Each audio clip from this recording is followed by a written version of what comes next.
ಪ್ರಥಮವಾಗಿ ಭಾರತ ಮಾತೆಯಾದಂಥ ಮಹಾಶಕ್ತಿಗೆ ಅನಂತ ಭಕ್ತಿಯ ಪ್ರಣಾಮಗಳನ್ನು ಸಲ್ಲಿಸುತ್ತಾ, ಅದೇ ರೀತಿ ಕೊಲ್ಲಾಪುರದ ಮಹಾಲಕ್ಷ್ಮೀ ಸರಡಿಗೆ ಶಕ್ತಿಪೀಠದ ಮಹಾಮಾತೆಯನ್ನು ಕೂಡ ಅನಂತ ರೀತಿಯಿಂದ ದೀರ್ಘದಲ್ಲಿ ನಮಸ್ಕಾರಗಳನ್ನು ಸಲ್ಲಿಸುತ್ತಾ, ಇವತ್ತಿನ ದಿವಸ ಪತ್ರಿಕೆಯ ವರದಿಯ ಒಂದು ಹೇಳಿಕೆ ಕಲಬುರಗಿ ಮಹಾನಗರದಲ್ಲಿ ಇರತಕ್ಕಂಥ ಪ್ರತಿ ವರ್ಷದ ಪದ್ಧತಿಯಂತೆ ಸಂಪ್ರದಾಯದಂತೆ ಕೂಡ ಈ ವರ್ಷ ಕೂಡ ನಮ್ಮ ರಾಮತೀರ್ಥ ಇರತಕ್ಕಂಥ ಒಂದು ದೀಪೋತ್ಸವ ಕಾರ್ಯಕ್ರಮಕ್ಕೆ ಈ ಒಂದು ಪತ್ರಿಕೆ ಹೇಳಿಕೆಯನ್ನು ಕೊಡ್ತಾ ಇದ್ದೆವು. ಈ ಒಂದು ಪತ್ರಿಕೆ ಹೇಳಿಕೆಯಲ್ಲಿ ಇರತಕ್ಕಂಥ ನಮ್ಮ ಶರಣಯ್ಯ ಸ್ವಾಮಿಗಳಾಗಲಿ, ಈ ಕಾರ್ಯಕ್ರಮದ ಅಧ್ಯಕ್ಷರಾದಂಥ ನಮ್ಮ ಶಶಿಕಾಂತ್ ದೀಕ್ಷಿತ್ ಅವರಾಗಲಿ, ಉಪಾಧ್ಯಕ್ಷರಾದಂಥ ನಮ್ಮ ಪ್ರಭು ಕಲ್ಸೆಟ್ಟಿಯವರಾಗಲಿ, ಅದೇ ರೀತಿ ಇರ್ತಕ್ಕಂಥ ನಮ್ಮ ಸಂಜು ಪಾಟೀಲ್ ಅವರಾಗಲಿ, ಅದೇ ರೀತಿ ನಾಗಣ್ಣ ಕೋಳ್ಕೂರವರಾಗಲಿ, ಮತ್ತು ಹಿರಿಯ ಮುಖಂಡರು ರಾಜಕೀಯ ಧುರೀಣರಾದಂಥ ನಮ್ಮ ಸುಭಾಷ್ ಬೀರದವರಾಗಲಿ, ಆಮೇಲೆ ರೈತ ಸಂಘದ ವಿಶೇಷ ಇರತಕ್ಕಂಥ ನಮ್ಮ ದಯಾನಂದ ಪಾಟೀಲ್ ಅವರಾಗಲಿ, ಅನೇಕರನ್ನು ಕೂಡ ಈ ಕಾರ್ಯಕ್ರಮವನ್ನು ನಡೆಸಿಕೊಂಡು ಹೋಗೋದರ ಜೊತೆಗೆ ಈ ಕಾರ್ಯಕ್ರಮವನ್ನು ಯಶಸ್ವಿ ಆಗಬೇಕಾದರೆ ಪತ್ರಿಕಾ ವರದಿಯ ಹೇಳಿಕೆ ಭಾಳ ವಿಶೇಷ ಅಂತ ಹೇಳಬೇಕಾಗ್ತದೆ. ಇಂಥ ಒಂದು ಪತ್ರಿಕಾ ಹೇಳಿಕೆದ ತಾವು ಕೂಡ ಪ್ರತಿಯೊಂದು ತಮ್ಮದೇ ಆದಂಥ ಒಂದು ಚಾಲನೆ ಏನಿರ್ತದೋ ಅಥವಾ ಒಂದು ಯೂಟ್ಯೂಬ್ ಏನಿರ್ತೋ, ಪತ್ರಿಕಾ ಮಾಧ್ಯಮ ಏನಿರ್ತದೋ ಅದರ ಮುಖಾಂತರ ಪ್ರತಿಯೊಂದು ಮನಮುಟ್ಟುವಂಥ ಒಂದು ಕೆಲಸ ತಾವು ಮಾಡಬೇಕು. ತಮ್ಮ ಸೇವೆ ಭಾಳ ಅಮೋಘ ಅಂತ ಹೇಳಬೇಕಾಗ್ತದೆ.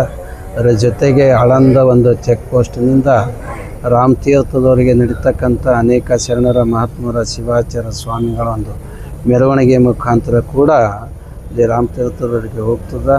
ಅಲ್ಲಿಂದ ಆ ರಾಮತೀರ್ಥದಲ್ಲಿ ಧರ್ಮಸಭೆಗಳು ನಡೆಯೋದ್ರ ಜೊತೆಗೆ ದೀಪೋತ್ಸವ ಕೂಡ ನಡೀತಾ ಇದೆ. ಇಂಥ ಒಂದು ದೀಪೋತ್ಸವಕ್ಕೂ ಕೂಡ ಎಲ್ಲರೂ ತನು ಮನ ಧನವನ್ನು ಸಲ್ಲಿಸಿ ಈ ಕಾರ್ಯಕ್ರಮ ಯಶಸ್ವಿ ಜೊತೆಗೆ ತಾವೆಲ್ಲ ಆಶೀರ್ವಾದ ಪಡೆಯುವಂತರಾಗಬೇಕು. ಆ ದಿನಾಂಕ 22/1/2026 ಗುರುವಾರ ಸಾಯಂಕಾಲ 6 ಗಂಟೆಗೆ ಈ ಕಾರ್ಯಕ್ರಮ ಇರ್ತದೆ. ಈ ಕಾರ್ಯಕ್ರಮ ಕೂಡ ನಾವು ಬರ್ತಾ ಇದ್ದೆವು. ನಮ್ಮ ಶರಣಯ್ಯ ಸ್ವಾಮಿಗಳ ಜೊತೆಗೆ ಅನೇಕ ಹರಗುರು ಚರಮೂರ್ತಿಗಳು, ಸಾಧು ಸಂತರ ಅವರಿವರು ಎನ್ನದೇ ಸರ್ವ ಸಮಾಜದವರು, ಇಲ್ಲಿ ಜಾತಿ ಭೇದ ವರ್ಣ ವರ್ಗ ಯಾವುದೇ ಇರಲಾರ್ದಂಥ ಒಂದು ಕಾರ್ಯಕ್ರಮ.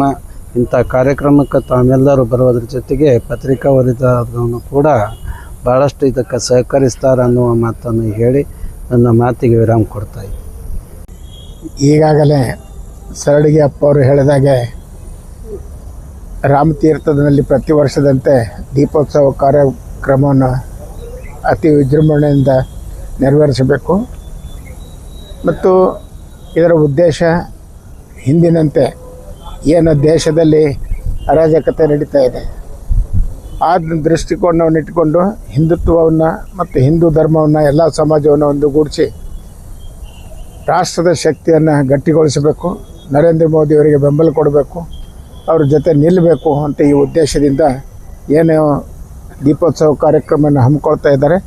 ಅದರ ಯಶಸ್ವಿಯಾಗಿ ಎಲ್ಲ ಗುರುಗಳು, ಶ್ರೀಗಳು, ಮಠಾಧೀಶ್ವರರು ಏನು ಭಾಗವಹಿಸ್ತಾ ಇದ್ದಾರೆ ಅದಕ್ಕೆ ನಾವೆಲ್ಲರೂ ಸಹಕಾರ ಕೊಟ್ಟು ಅದನ್ನು ಯಶಸ್ವಿಗೊಳಿಸಬೇಕು ಮತ್ತು ಹಿಂದುತ್ವವನ್ನು ಗಟ್ಟಿಗೊಳಿಸುವ ದೃಷ್ಟಿಯಿಂದ ಏನಪ್ಪ ಅಂದ್ರೆ ನಾವು ಕಾರ್ಯವನ್ನು ನೆರವೇರಿಸಬೇಕು ಮತ್ತು ಸಮಾಜದಲ್ಲಿ ಮಾಹಿತಿ ಏನಪ್ಪ ಅಂದ್ರೆ ಎಲ್ಲರಿಗೆ ತಲುಪಂಗೆ ಮಾಡಬೇಕು ಅಂತ ಇದರ ಉದ್ದೇಶ ಇದೆ. ಇದನ್ನು ಯಶಸ್ವಿಯಾಗಿಗೊಳಿಸಲು ತಮ್ಮೆಲ್ಲರ ಸಹಕಾರ ಮತ್ತು ಎಲ್ಲ ಭಕ್ತಾದಿಗಳ ಸಹಕಾರ ಕೂಡ ಭಾಳ ಅವಶ್ಯಕತೆ ಇದೆ ಅಂತ ಈ ಸಂದರ್ಭದಲ್ಲಿ ಹೇಳ್ತೇನೆ. Thank you.